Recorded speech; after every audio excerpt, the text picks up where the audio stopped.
Assalamualaikum warahmatullahi wabarakatuh. Alhamdulillah, alhamdulillahirabbil alamin wa bihi nasta'in ala umuri dunya waddin. Shalatu wassalamu ala asyrafil anbiya'il mursalin sayyidina wa maulana Muhammad wa ala alihi wa sahbihi rasulillahi ajma'in. Allahumma shalli ala sayyidina Muhammad wa ala ali sayyidina Muhammad. Seiring salam takzim kepada Bapak dosen dan teman-teman mahasiswa PJJ UIN Cyber Syekh Nurjati Cirebon. Semoga kita semua senantiasa diberikan kesehatan dan keberkahan dalam menjalani kehidupan sehari-hari. Perkenalkan, nama saya Zulkifli, mahasiswa kelas A32. Izinkan dalam kesempatan ini saya ingin menyampaikan sebuah pembahasan fikih kontemporer, yaitu hukum penggunaan teknologi. Bapak dosen yang terhormat serta teman-teman yang berbahagia, di mana kita ini hidup sekarang ini sudah zaman yang semakin hari semakin canggih, perkembangan teknologi yang begitu sangat pesat. Nah, tentunya kita juga harus senantiasa mengkaji dan menelaah bagaimana penggunaan sebuah teknologi dalam ilmu kedokteran itu dari sudut pandang Islam. Teknologi yang memiliki peran yang sangat penting dalam dunia modern seperti saat sekarang ini. Nah, teknologi kedokteran itu sendiri mempelajari penerapan ilmu-ilmu komputer dan teknik-teknik dalam bidang kesehatan. Teknologi kedokteran itu mencakup penggunaan alat medis, sistem diagnosis, perangkat lunak medis, dan analisis biomedis.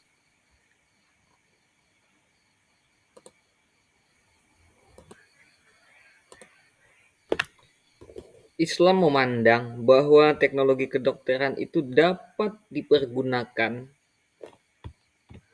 dengan mempertimbangkan etika dan harmoni antara agama dan kemajuan.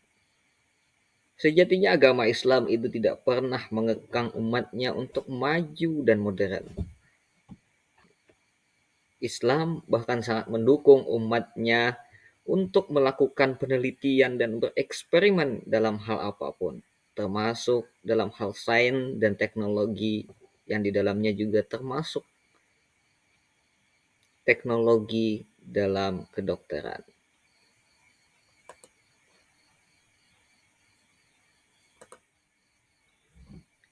Nah, teman-teman semua,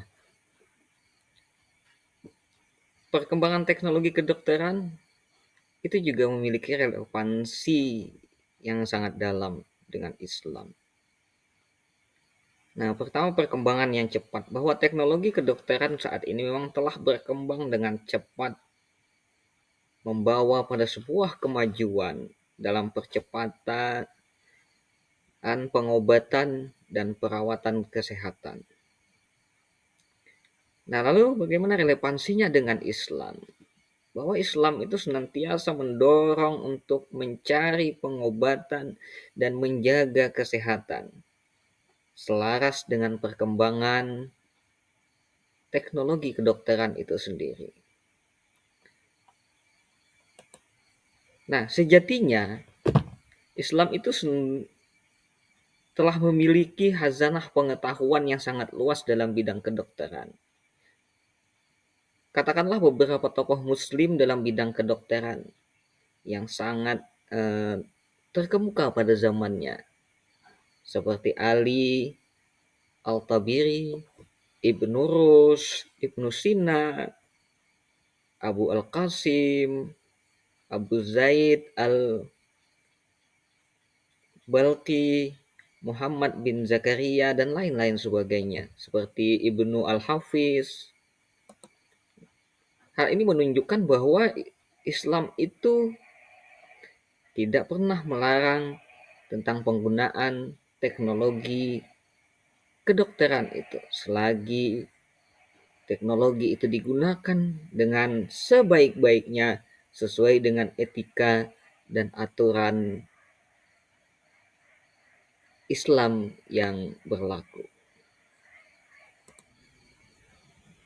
Bapak dosen dan teman-teman yang berbahagia. Nah, fokus kita adalah bagaimana pandangan Islam terhadap teknologi kedokteran. Nah, yang pertama, bahwa teknologi kedokteran itu diperbolehkan. Nah, Islam memandang penggunaan teknologi kedokteran itu diperbolehkan untuk kegiatan pengobatan dan perawatan. Nah, selanjutnya juga untuk mencari sebuah kebaikan. Nah, penggunaan teknologi, apakah itu teknologi dalam kedokteran, itu tidak harus didasarkan pada tujuan mencari sebuah kebaikan dan mencegah bahaya atau kemungkaran. Seperti halnya untuk penyembuhan orang sakit yang sedang sakit, maka ini boleh menggunakan sebuah teknologi. Nah, meskipun penggunaan teknologi kedokteran di dalam Islam itu tadi seperti yang saya katakan diperbolehkan, namun ada aturan dan batasan penggunaan teknologi kedokteran itu sendiri. Nah, yang pertama aturan syariat. Nah, di dalam menggunakan teknologi kedokteran itu, nah penggunaan teknologi itu harus sesuai dengan aturan syariat dan nilai-nilai Islam yang berlaku. Nah, tentunya yang kedua itu larangannya. Nah, teknologi kedokteran itu dilarang dipergunakan ketika dapat menimbulkan kerugian atau merugikan orang lain atau melanggar nilai-nilai moral Islam seperti manipulasi genetika yang tidak baik, yang tidak sesuai dengan fitrahnya, maka hal tersebut menjadi satu hal yang dilarang. Nah, yang terpenting itu adalah teknologi itu menghadirkan kebaikan, bukan menghadirkan kemudaratan bagi umat manusia. Nah, tentunya penggunaan teknologi kedokteran itu juga harus memperhatikan dampak positifnya. Nah, setidaknya penggunaan teknologi kedokteran itu menjadi satu hal yang diperbolehkan ketika menghadirkan sebuah kemanfaatan yang banyak. Salah satunya yaitu untuk peningkatan kualitas kesehatan. Nah, di mana teknologi itu digunakan untuk membantu dalam mendiagnosis, mengobati, bahkan mencegah penyakit. Nah, meningkatkan kualitas kesehatan umat manusia. Yang kedua, setidaknya dengan hadirnya teknologi itu dapat memberikan peningkatan layanan akses kesehatan. Nah, teknologi memperluas akses tentunya kesehatan ke daerah-daerah yang terpencil dan meningkatkan efisiensi pelayanan medis. Nah, seperti halnya sekarang ini kan sudah sangat berkembang dengan pesat bahwa bisa menggunakan teknologi untuk berkonsultasi dengan dokter-dokter, di mana barangkali di perkampungan itu tidak ada dokter-dokter spesialisnya. Nah, tapi dengan penggunaan teknologi kita bisa berkomunikasi, kita bisa berkonsultasi dengan dokter-dokter yang spesialis yang keberadaannya cukup jauh.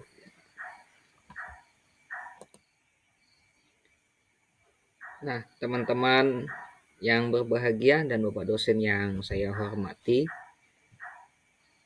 sehingga pada akhirnya saya memberikan sebuah kesimpulan bahwa penggunaan teknologi kedokteran itu hukumnya diperbolehkan. Nah, diperbolehkannya itu dari kenapa? Nah, dengan tujuan tentunya dengan hadirnya sebuah teknologi itu memberikan kemudahan, memberikan kebermanfaatan terhadap eh, akses kesehatan dan kebermanfaatan lah bagi setiap manusia atau umat. Nah, tentunya hal ini juga harus diiringi dengan penggunaan etika dan nilai-nilai Islam yang luhur. Nah, tentunya juga memperbolehkan ini harus memberikan manfaat, teknologi itu harus memberikan manfaat kepada umat Islam dan umat manusia pada umumnya. Mungkin sekian penjelasan dari saya tentang bagaimana hukum menggunakan teknologi kedokteran di dalam Islam. Semoga bisa memberikan secercah pemahaman untuk kita semua, dan sekiranya di dalam penjelasan saya ini terdapat kekeliruan, maka kekeliruan itu adalah murni karena eh, kelemahan dan ketidakpengetahuan saya pribadi. Dan jika mungkin apa yang saya sampaikan adalah benar, maka sesungguhnya kebenaran itu adalah datang dari Allah Subhanahu wa taala. Terima kasih. Mohon maaf jika terdapat kekurangan. Saya akhiri dengan mengucapkan Assalamualaikum warahmatullahi wabarakatuh.